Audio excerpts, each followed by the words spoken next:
नवी मुंबई व रायगड जिल्ह्यातील ताज्या बातम्या आणि घडामोडींसाठी सबस्क्राईब करा वादळवारा लाईव्ह चॅनल आणि दाबा बेल आयकॉन।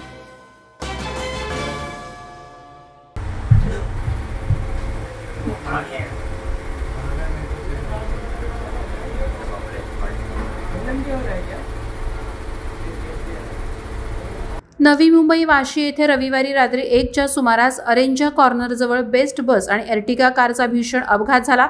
एर्टिगा कारला वाचवताना हा अपघात झाला। या अपघातात प्रवाशांनी भरलेली बस थेट दुभाजकावर गेली होती। अपघातानंतर काही वेळातच प्रवाशांनी बसमधून बाहेर धाव घेतली। सुदैवाने या अपघातात कुठलीही जीवितहानी झाली नाही।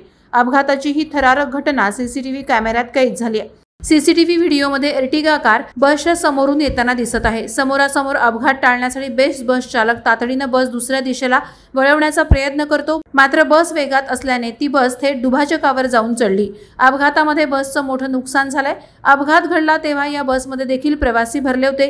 पोलिसांना घटनेची माहिती मिळताच त्यांनी घटनास्थळी धाव घेतली। या बसमध्ये जवळपास 15 ते 20 प्रवासी प्रवास करत असल्याची माहिती समोर येत आहे।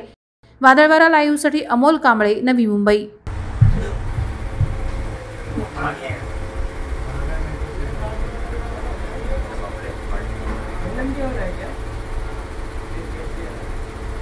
नवी मुंबई व रायगड जिल्ह्यातील ताज्या बातम्या आणि घडामोडींसाठी सबस्क्राईब करा वादळवारा लाईव्ह चॅनल आणि दाबा बेल आयकॉन।